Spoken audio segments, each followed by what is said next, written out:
கோவை மாநகர பகுதியில் விமான நிலையத்துக்கு அருகில் ஒரு கல்லூரி மாணவியும் அவருடைய ஆண் நண்பரும் காரில் பேசிக்கொண்டிருந்த பொழுது போதை ஆசாமிகள் 3 பேர் அந்த காரில் இருந்த ஆண் நம்பரை தாக்கிவிட்டு கல்லூரி மாணவியை 3 பேரும் தூக்கி கொண்டு புதருக்குள் சென்று பாலியல் கொடுமை செய்திருக்கின்றார்கள்.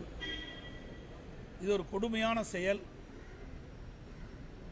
இது மக்கள் நடமாட்டம் அதிகமாக இருக்கின்ற இந்த பகுதி, விமான நிலையத்துக்கு அருகில் இருக்கின்ற இந்த பகுதியிலேயே இப்படிப்பட்ட சம்பவம் நடைபெற்றது மிகுந்த அதிர்ச்சியும் வேதனையும் அளிக்கின்றது.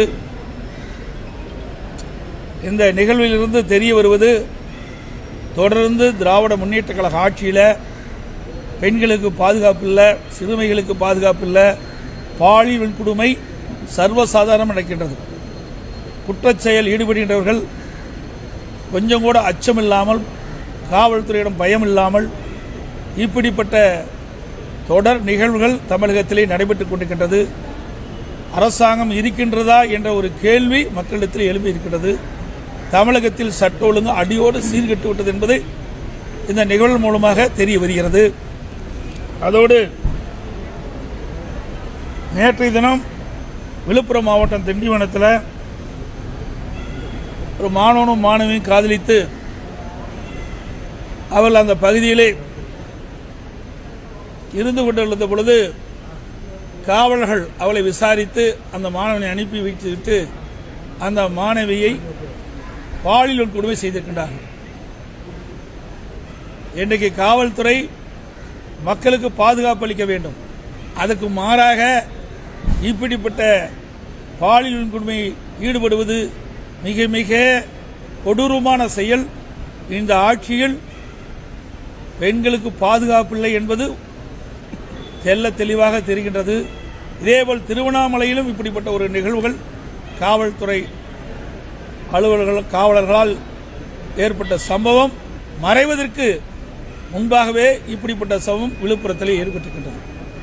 தமிழகத்தில் காவல்துறை ஒன்று இருக்கின்றதா, அப்படியே அது இருந்தாலும் மக்களுக்கு பாதுகாப்பு கொடுக்கின்றதா என்ற நிலைதான் இன்றைய தினம் இந்த ஆட்சியிலே பார்க்கப்படுகிறது.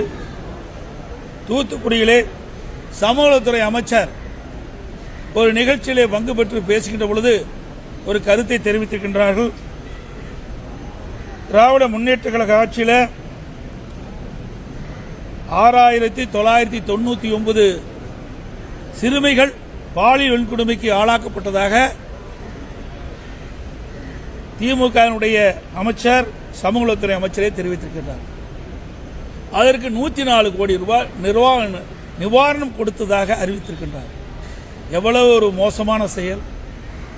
பாலியல் வன்கொடுமையை தடுத்து நிறுத்துவதற்கு திராணியற்ற அரசாங்கம் திமுக அரசாங்கம் என்பது இதிலிருந்து தெரிகிறது. 6999 சிறுமிகள் இன்றைக்கு பாலியல் வன்கொடுமைக்கு ஆளாக்கப்பட்டு சொன்னால் இந்த அரசாங்கம் எப்படி செயல்படுகின்றது என்பதை நாம் எண்ணி பார்க்க வேண்டும். ஒரு திறமையற்ற முதலமைச்சர், பொம்மை முதலமைச்சர் தமிழகத்தை ஆண்டு கொண்டிருக்கின்ற காரணத்தினாலே அவரிடத்திலே காவல்துறை இருந்தும் சரியான முறையில் நடவடிக்கை எடுக்காத காரணத்திலே இன்றைக்கு இப்படிப்பட்ட நிகழ்வுகள் தொடர்ந்து சிறுமிகளுக்கும் பெண்களுக்கும் அநீதி இழைக்கப்படுகின்றது. இப்படி கொடுமையான பாலியல் வன்கொடுமைகள் நடந்து கொண்டிருக்கின்றன. இந்த அரசு இருக்கின்ற வரை பெண்களுக்கும் பாதுகாப்பு இல்லை, சிறுமிகளுக்கும் பாதுகாப்பு இல்லை. கடந்த 50 மாத திராவிட முன்னேற்ற கழக ஆட்சியில் சுமார் 6400 கொலைகள் நடந்திருக்கிறது. மிக மிக அதிர்ச்சி அளிக்கக்கூடிய ஒரு சம்பவம். தமிழகத்தில் சட்ட ஒழுங்கு அடியோடு சீர்குலைந்து விட்டது என்பதற்கு இதுவே ஒரு உதாரணம். இன்றைக்கு குற்றச்செயல் ஈடுபடுகின்றவர்கள் காவல்துறையில் மீது இருக்கின்ற பயம் என்ற உணர்வே இல்லாமல் போய்விட்டது. அதுக்கு காரணம் தமிழகத்தில் போதைப்பொருள் நடமாட்டம் அதிகரித்து இந்த போதை ஆசாமிகளால் தான் கொலை, கொள்ளை, திருட்டு, வழிப்பறிவு, பாலியல் கொடுமை தினந்தோறும் தமிழகத்தில் நடந்த வண்ணம் இருக்கின்றது. அது தொலைக்காட்சியிலும் பத்திரிகையிலும் இந்த செய்திகள் தொடர்ந்து வந்து கொண்டிருக்கின்றன. அதே போல இப்படிப்பட்ட சூழ்நிலையில் கூட தமிழகத்தில் முறையாக டிஜிபி, நிரந்தர டிஜிபி நியமனம் செய்யப்படவில்லை. நான் பலமுறை சட்டமன்றத்தில் தெரிவித்திருக்கின்றேன்.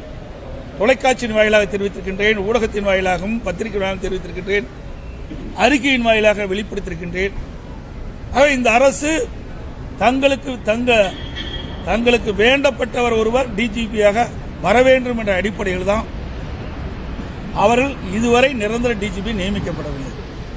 ஒரு டிஜிபி ஓய்வு பெறுவதற்கு 3 மாதத்திற்கு முன்பாகவே அவர்கள் தகுதியான டிஜிபி பட்டியலை மத்திய பணியாளர் தேர்வாணையத்துக்கு அனுப்பப்பட்டு யுபிஎஸ்சிக்கு அனுப்பப்பட்டு அது பரிசீலிக்கப்பட்டு 3 பேர் மாநில அரசுக்கு அனுப்பப்பட்டு அந்த 3 பேர் ஒருவரை தேர்ந்தெடுக்க வேண்டும். இதுதான் முறை.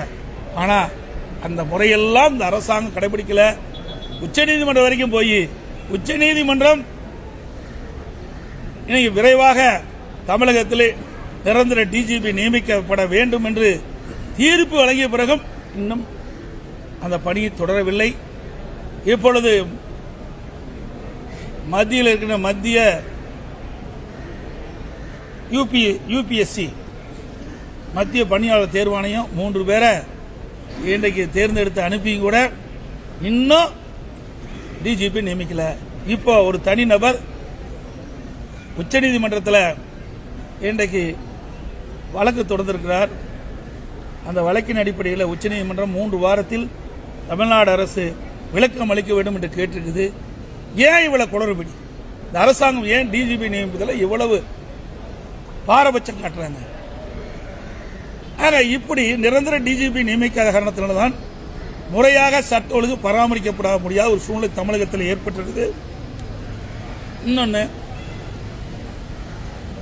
வாக்காளர் சிறப்பு தீவிர திருத்தம் இன்னைக்கு மேற்கொண்டிருக்கிறாங்க. தேர்தல் ஆணையம் அறிவிச்சிருக்குது, எஸ்ஐஆர் அறிவிச்சிருக்குது. சுமார் 21 ஆண்டு காலம் இந்த பணியை மேற்கொள்ள. இதற்கு முன்பு 8 முறை இந்த சிறப்பு தீவிர திருத்த வாக்காளர் பட்டியல் பணி நடந்திருக்குது. இன்றைக்கு ஒவ்வொரு சட்டமன்ற தொகுதியிலும் பல்லாயிரக்கணக்கான வாக்காளர்கள் இறந்தவர்கள் இருக்கிற இடம்பெற்றிருக்கிறாங்க. தொடர்ந்து ஒவ்வொரு தேர்தலையும் அவர்கள் அந்த வாக்காளர் பட்டியலில் இடம்பெற்றே இருக்கிறாங்க. அதே போல நகரத்தில் குடியிருக்கின்றவர்கள் வீடு மாறி போயிடுறாங்க, அல்லது வெளி மாநிலத்துக்கு போயிடுறாங்க, வெளிநாட்டுக்கு போயிடுறாங்க. அவருடைய பெயரும் தொடர்ந்து பல ஆண்டுகளாக வாக்காளர் பட்டியல் இடம்பெற்றே இருக்குது. இப்படி முறைகேடாக இருக்கின்ற இந்த வாக்காளர்கள் எல்லாம் விடுவிக்கப்பட்டு தகுதியான வாக்காளர்களை வாக்காளர் பட்டியலில் இடம்பெற வேண்டும் என்ற அடிப்படையில் தான் எஸ்ஐஆர் பணி முக்கியம், எஸ்ஐஆர் முக்கியம். அதற்காக தேர்தல் ஆணையம் அறிவிச்சிருக்குது. அதை எதுக்குறாங்க திராவிட முன்னேற்ற. எஸ்ஐஆர் என்றாலே அலறாங்க, என்னன்னே தெரியல. சார் என்று அலறாங்க. இப்ப எஸ்ஐஆர் என்று கேட்டாலும் பதறாங்க. கூட்டணி கட்சி சேர்ந்தவர்கள்லாம் அலறாங்க, என்னன்னே தெரியல. இல்ல என்ன தவறு இருக்குது? காலம் போதாதுங்கிறாங்க. 1 மாத காலம் கொடுத்திருக்கிறாங்க. ஒவ்வொரு பாகத்திற்கும் ஒரு பிஎல்ஓ அரசு அலுவலரை நியமிக்கிறாங்க. அவள் வீடு வீடாக கொண்டு போய் அந்த படிவத்தை கொடுத்து பிறகு படிவம் பூர்த்தி செய்யப்பட்டு அதை திரும்ப பெற்று சம்பந்தப்பட்ட அதிகாரிக்கு ஒப்படைக்கிறாங்க. இதில் எந்தவித ஒரு காலதாமதம் ஏற்படுறதுக்கு வாய்ப்பே இல்லை. ஏன்னா ஒவ்வொரு முறையும் தேர்தல் வருது. தேர்தல் வருகின்ற பொழுது அந்த வாக்காளர்கள் வாக்களிப்பதற்கு அடையாள ஸ்லிப் கொடுக்குறாங்க. இப்போ 5 நாளில் கொடுத்துறாங்க. ஒரு பாகத்தில் இருக்கின்ற அனைத்து வாக்காளர்களுக்கும் 5 நாட்களில் அந்த பூத் ஸ்லிப் கொடுக்கப்பட்டு அவர் போய் வாக்களிக்கிறாங்க. அப்படி இருக்கின்ற பொழுது 1 மாதம் கொடுத்திருக்கிறாங்க. ஒரு பாகத்திற்கு சுமார் 1200 வாக்குகள் என்று வைத்துக் கொண்டார் கூட சுமார் 300 வீடு தான் இருக்கும். அதுக்கு மேலே இருப்பதற்கு வாய்ப்பே இல்லை. அப்படி 300 வீடு இருக்கின்ற பொழுது ஒரு நாளைக்கு 50 வீடுனா கூட 6 நாள் கூடுதல் 2 நாள் எடுத்துட்டா 8 நாள்ல இந்த படிவத்தை அனைத்து வீடுகளிலும் கொடுத்துடலாம். அப்படி வீட்டில் இல்லாத போது மீண்டும் ஒரு 2-3 நாள் கழித்து மீண்டும் அந்த சம்பந்தப்பட்ட பிஎல்ஓ அவர்கள் எந்தெந்த வீட்டில் கொடுக்கலையோ அந்த வீட்டில் கொண்டு கொடுக்கலாம். அதை வாங்குறதுக்கு போதுமான கால அவகாசம் இருக்குது. ஆனால் திமுகவும் அதேமாதிரி கூட்டணி திமுக கூட்டணியில் அங்கம் வைக்கின்ற கட்சிகளும் எதிர்க்கின்ற நோக்கம் இதுல இறந்தவர் பட்டியலில் இறந்தவரெல்லாம் அந்த வாக்காளர் பட்டியலிருந்து நீக்கக்கூடாது. அதே போல அந்த பாகத்தில் குடி பல ஆண்டுகளாக இல்லாத இருந்து வேற இடத்துக்கு போயிருந்தாலும் அவர்களும் இடம்பெற்றிருந்தா திருட்டு ஓட்டு போடுறது வசதி. தேர்தல் நாள் போது இறந்தவர்களாம் உயிர் பெற்று ஓட்டு போட வந்துடுறாங்க.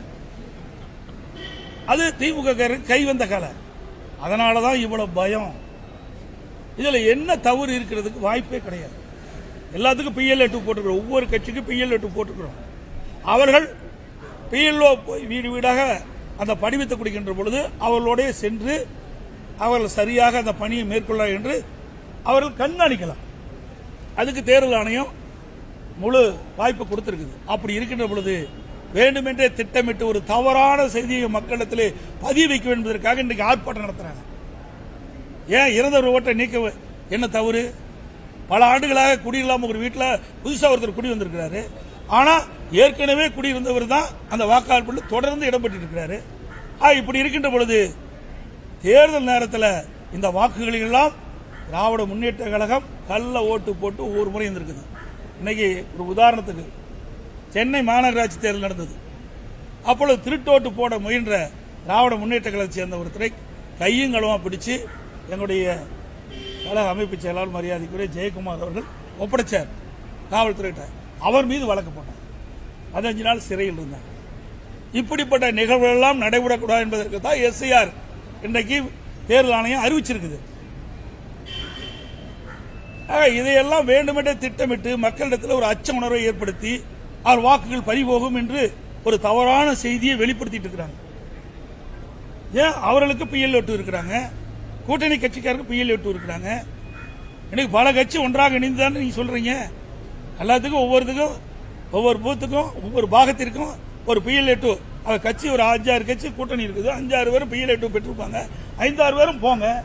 அதுல தவறு இருந்தா அந்த தவறு சுட்டி காட்டுங்க. அவர்கள் அதை சரி செய்வாங்க. இதுல எந்தவித தவறு செய்வதற்கு வாய்ப்பே கிடையாது. ஆனா வேண்டுமென்றே திட்டமிட்டு மக்களை குழப்பி ஒரு தவறான செய்தியை மக்களிடத்தில் பரப்பி வருவாங்க. இது ஏற்றுக்கொள்ள முடியாது. அனைத்து இந்திய அண்ணா திராவிட முன்னேற்ற கழகத்தை பொறுத்த வரைக்கும் ஒரு தகுதியான வாக்காளர் பட்டியல் இடம்பெற வேண்டும். தகுதியானவர்கள் தேர்தல் நேரத்தில் வாக்களிக்க வேண்டும் என்பதுதான் எங்களுடைய நிலைப்பாடு. அந்த காரணத்திற்காகத்தான் இந்த SIR-ஐ நாங்கள் ஆதரிக்கிறோம். ஏன்னா 21 ஆண்டுக்கு பிறகுதான் இப்போ வருது. இன்னைக்கு உதாரணமா ஈரோடு கிழக்கு சட்டமன்ற தொகுதி இடைத்தேர்தல் நடந்தது. அப்பொழுது அங்க ஒரு குடிசை மாற்று வாரியத்தில் சுமார் 1600 வாக்குகள் குடிசை மாற்று வாரியத்துடைய கட்டணம் முழுசு இடிச்சிட்டாங்க. இடிச்சு ஒரு வருஷம் ஆகியும் அந்த வாக்காளர் பட்டியலிருந்து வாக்காளர் பெயர் இடம்பெற்றிருக்குது. உடனே நாங்கள் மாவட்ட ஆட்சியர் போய் நாங்கள் முறையா சம்பந்தப்பட்ட படிவத்தின் மூலமாக இதை கொடுத்து இங்கே குடிசை மாற்று வாரியத்திற்கு வீடெல்லாம் இடிக்கப்பட்டு விட்டது, அந்த வாக்காளர்கள் நீக்கப்பட வேண்டும் என்று கோரிக்கை வச்சேன். எந்தவித நடவடிக்கை எடுக்கல. இன்ன வரைக்கும் வாக்காளர் பட்டியல் இருக்குது. இன்று வரை குடிசை மாற்று வாரியத்தில் ஈரோட்டில் கிழக்கு சட்டமன்ற தொகுதியில் குடிசை மாற்று வாரியம் அந்த வீட்டை முழுமையாக இடிக்கப்பட்டு விட்டது. அந்த பகுதியில் வசிக்கின்றவர்களுடைய பெயர் இன்னும் வாக்காளர் பட்டியல் இருந்திருக்குது. ஆக இப்படிப்பட்ட நிலையெல்லாம் மாற வேண்டும். இப்படிப்பட்ட வாக்காளர்கள் எல்லாம் வாக்காளர் பட்டியலிருந்து விடுவிக்க வேண்டும். முறையாக அவர்கள் எங்கே போய் தங்கி இருக்கிறார்களோ அதை கண்டுபிடித்து அவர்களே வாக்காளர் பட்டியலில் இடம்பெற வேண்டும். இதுதான் எங்களுடைய நிலைப்பாடு. உச்சநீதிமன்றத்தில் திமுக வழக்கு தொடர்ந்து அதுல அதிமுகவும் தன்னை இணைச்சுக்கணும்னு சொல்லி பெட்டிஷன் போட்டுருக்கீங்க. ஆமா, ஏன்னா இதுல சில தவறான தகவலை திமுக பதிவு வச்சா அதை சரி செய்யணும்ல. மக்களுக்கு ஏற்படுகின்ற பிரச்சனையை நாங்க உண்மை நிலையை எடுத்து சொல்றதுதான் நாங்க போயிடுவோம், ஜாயின் பண்ணிருக்கிறோம். அதுல இல்லைன்னா வேண்டுமென்றே திட்டமிட்டு ஒரு தவறான தகவலை நீதிமன்றத்தில் பதிவு செய்யப்படும். என்ன அவங்களுக்கு பதற வேண்டிய அவசியம் என்ன? ஏன் பதறாங்க? ஏன் அலறாங்க? ஊடக நம்பர் 10 அத்தனை பேருக்குமே தெரியும். தெரியாத ஒண்ணுமே கிடையாது. ஆக வேண்டுமென்றே திட்டமிட்டு ஒரு குழப்பத்தை உருவாக்கி கொண்டிருக்கின்றார். ஏதோ SIR வந்தா மக்களுக்கு வாக்களிக்கக்கூடிய உரிமையை பறிபோயிரும் என்ற ஒரு தவறான செய்தியை பரப்பிட்டு வராங்க. இது கண்டனத்துக்குரியது. இன்றைக்கு பல முறை இந்த SIR பணி தமிழகத்தில் நடந்திருக்குது. 8 முறை நடந்திருக்குது இதுக்கு முந்தி. ஆக அப்பெல்லாம் பதறல. ஸ்டாலின் அவர்கள் பதறதுக்கு காரணமே அதில் இருக்கிற இறந்தவர்கள் வாக்குகள், அங்கே வசிக்காதவர்கள் வசிப்பதாக வாக்காளர் பட்டியலில் இடம்பெற்றிருக்கின்ற வாக்காளர்கள், இப்படிப்பட்ட வாக்காளர்களை தேர்தல் நேரத்திலே கள்ள ஓட்டு போடுவதற்கு இனி முடியாது. SIR வந்துவிட்டார். அதனாலதான் இந்த குளறுபடியை, இந்த அவதூறு செய்தி பரப்பி வராங்க.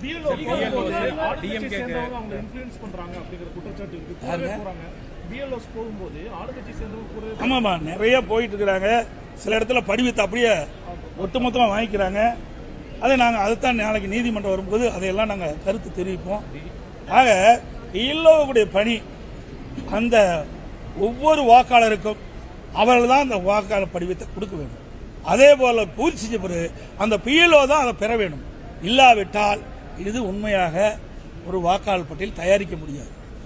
வேண்டுமென்றே திட்டமிட்டு இன்றைக்கு வேறு கட்சிக்கு வாக்களிக்கக்கூடியவர்களை திமுக வாக்களிக்கிறவங்கள சரியா செஞ்சிருவாங்க. வேறு கட்சிக்கு வாக்களிக்கக்கூடிய வாக்காளர் இருந்தா அந்த படிவத்தை இவர்கள் வாங்கி அங்க தலைமையில் கொடுக்க மாட்டாங்க, சம்பந்தப்பட்ட அதிகாரி கொடுக்க மாட்டாங்க, வாக்காளர் பட்டியல் இடம்பெறாத போயிடும்.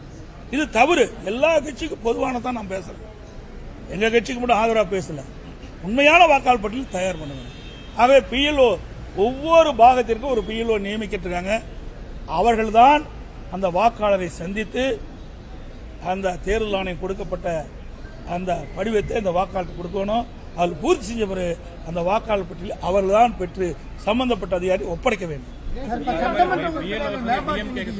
விடுவிக்கிறதுல ரொம்ப காலதாமதப்படுத்தி வர்றதாகவும் களத்தில் மக்கள் நல பணிகள் செய்யறதுல கொஞ்சம் இழுபறி நிலை நீடிப்பதாகவும் ஒரு குற்றச்சாட்டு எப்படி பாக்குறீங்க? அதாவது அவர்கள் எப்பொழுதுமே வருடம் குறிப்பிட்ட காலத்தில் சட்டமன்ற தொகுதி மேம்பாட்டு நிதி விடுவிக்கிறதுல இந்த ஆண்டு சட்டமன்றத்தில் முதலமைச்சர் அறிவிச்சாரு. இனி ஜிஎஸ்டி இந்த சட்டமன்ற மேம்பாட்டு நிதியில் ஜிஎஸ்டி பிடிச்சுப்பாங்க, 18% பிடிப்பாங்க. அதை இனி அரசாங்கமே வழங்குன்னு சொன்னாங்க. இது வரைக்கும் இந்த ஜிஎஸ்டி விடுவிக்கல. நான் 2 நாளைக்கு முந்தைய ட்விட்டர்லாம் கொடுத்துருக்கிறேன். உடனடியாக இந்த அரசு அறிவித்தவாறு இந்த சட்டமன்ற தொகுதி மேம்பாட்டு நிதிக்கு ஜிஎஸ்டி விடுவிக்க வேண்டும் என்று கொடுத்துருக்கிறேன். என்ன அதுக்கு முறையா பதில் வரல. குடும்பாட்சி இருக்கு, உங்களுடைய மகன் மருமகனுடைய தலையீடுகள் இருக்கு அப்படின்னு சொல்லி செங்கோட்டையன் குற்றம் சாட்டி இருக்கு. ஒரு நாளாவது நீங்க பாத்திருக்கீங்களா கோவையில்? ஒரு நாளாவது நீங்க பாத்திருக்கீங்களா? இது வரைக்கும் யாராவது சொல்லியிருக்காங்களா? இங்கிருந்து பிரிஞ்சு பல பேர், அதாவது இங்கிருந்து நீக்கப்பட்டவர் போயிருக்கிறாங்க. அப்படி ஏதாவது குற்றச்சாட்டு சொல்லியிருக்காங்களா? ஒருக்கு வேற குற்றச்சாட்டு கண்டுபிடிக்க முடியல. இந்த குற்றச்சாட்டு சொல்லியிருக்காங்க.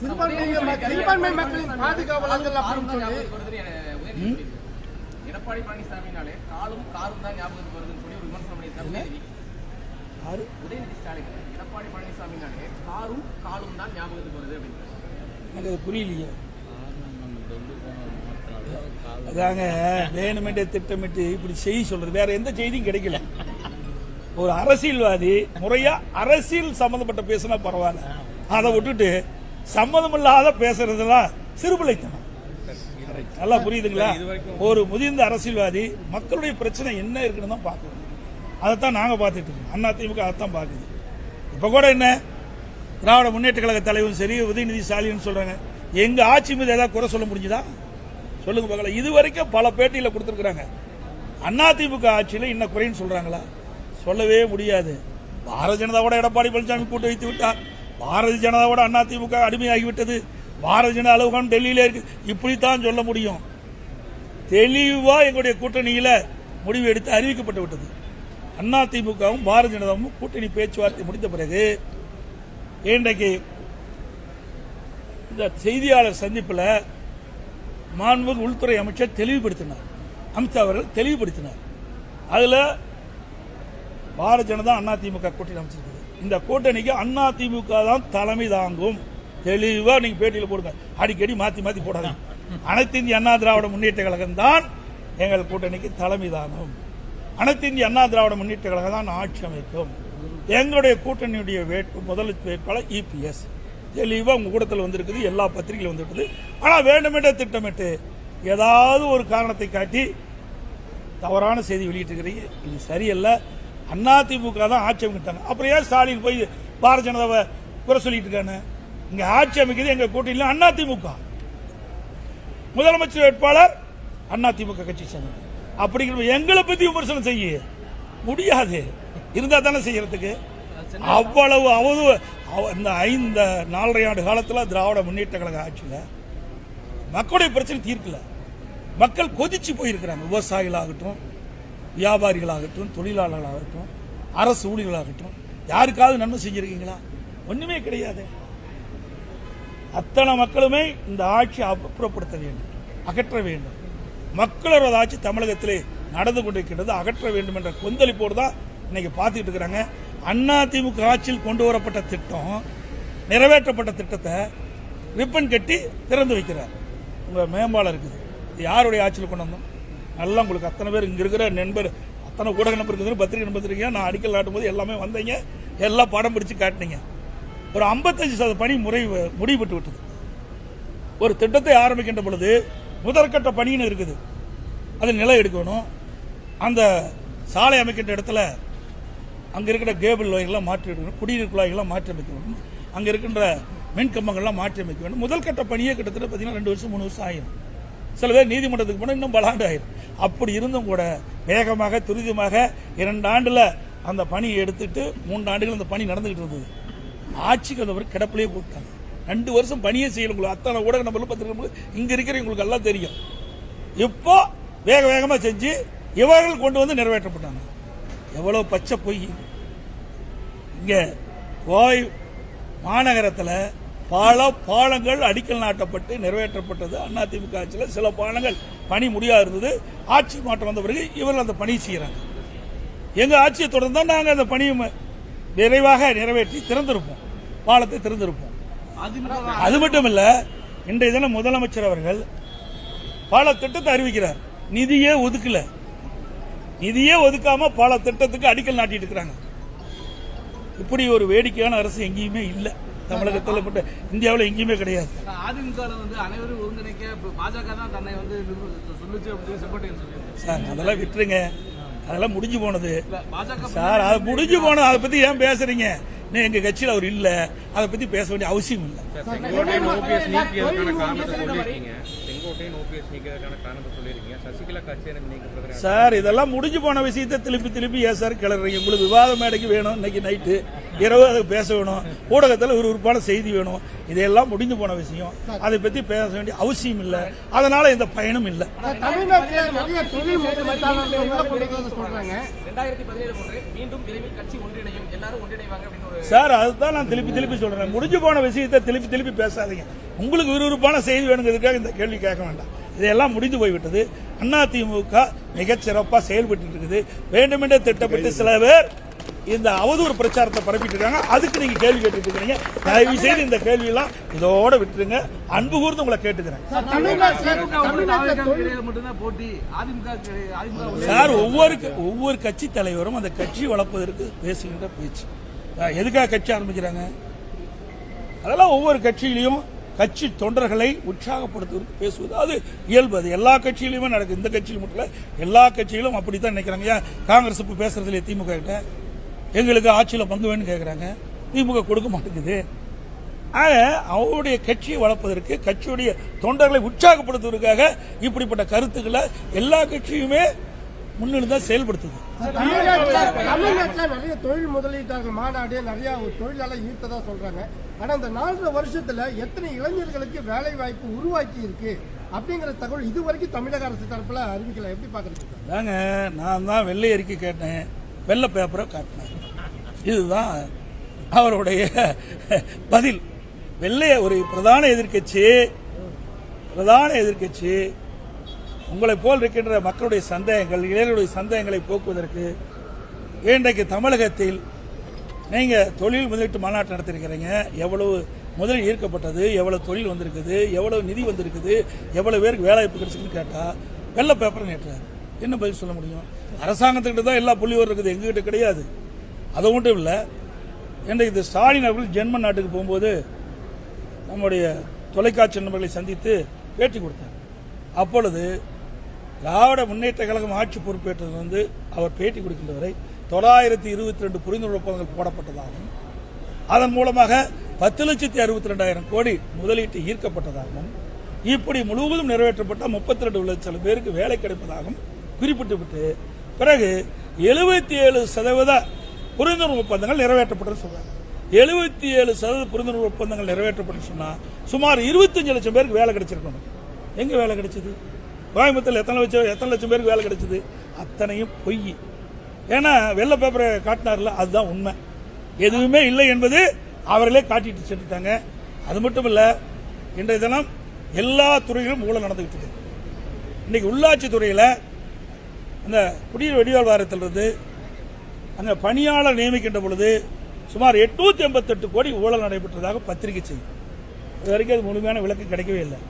அதேபோல் மதுரை மாநகராட்சியில் சுமார் 200 கோடி வருவாயில் ஊழல் நடந்திருக்குது. திமுக அரசாங்கம் தான் கண்டுபிடிச்சிருக்குது. ஆக இவ்வளவு ஊழல் நடைபெறுகின்ற ஒரே அரசாங்கம் திமுக அரசாங்கம் நடந்துட்டு இருக்குது. அது மட்டும் இல்ல, இப்போ ஜல்லி குவாரி நடத்திட்டு இருக்காங்க. அதுல அண்மையில் வந்த செய்தி, எங்களுக்கு கிடைத்த தகவல், ஒவ்வொரு குவாரிக்கு 10 லட்சம் ரூபாய் அந்த குவாரி உரிமையாளர் கொடுக்க வேண்டும்.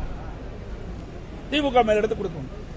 ஒவ்வொரு ஏக்கருக்கும், குவாரியில் இருக்கிற ஒவ்வொரு ஏக்கருக்கும் 5 லட்சம் ரூபாய் கொடுக்கணும்னு இப்போ ஒரு வாய்மொழி உத்தரவாக பிறப்பிக்கப்பட்டதாக செய்தி மிக வன்மையாக கண்டிக்கத்தக்கது. ஏற்கனவே ஒரு டன்னுக்கு குவாரியில் அதில் ஒவ்வொரு டன்னுக்கும் எவ்வளவு விலை நிர்ணயம் செஞ்சாங்க, நாங்கள் எதிர்ப்பு கொடுத்தோம்னா அதை கைவிட்டுட்டு மீண்டும் இப்பொழுது அந்த குவாரி உரிமையாளர்களை மிரட்டுகின்றார்கள். ஒவ்வொரு குவாரிக்கும் இவ்வளவு பணம் கொடுக்க வேண்டும் என்று நிர்பந்தம் செய்கிறார். இது வன்மையாக கண்டிக்கத்தக்கது. சார், எல்லாமே அதிமுக பொறுத்த வரைக்கும் 2019 நாடாளுமன்ற தேர்தலையும் தேர்தலுக்கு அறியாமையில் தான் நாங்கள் கூட்டணி பேச்சுவார்த்தை. 2021 சட்டமன்ற பொதுத் தேர்தலையும் கூட்டணி பேச்சுவார்த்தை, தேர்தலுக்கு குறுகிய காலத்தில் நாங்கள் பேச்சு. 2024 சட்டமன்ற நாடாளுமன்ற பொதுத் தேர்தலையும் தேர்தலுக்கு அருகாமையில் குறுகிய காலத்தில் தான் நாங்கள் கூட்டணி அமைச்சோம். அதே போல தேர்தல் நெருங்கின்ற பொழுது கூட்டணி அமைக்கப்படும், நிச்சயமாக உங்கள் முன் தெரிவிக்கப்படும் என்ற செய்தியை சொல்லி அனைவருக்கும் நன்றி.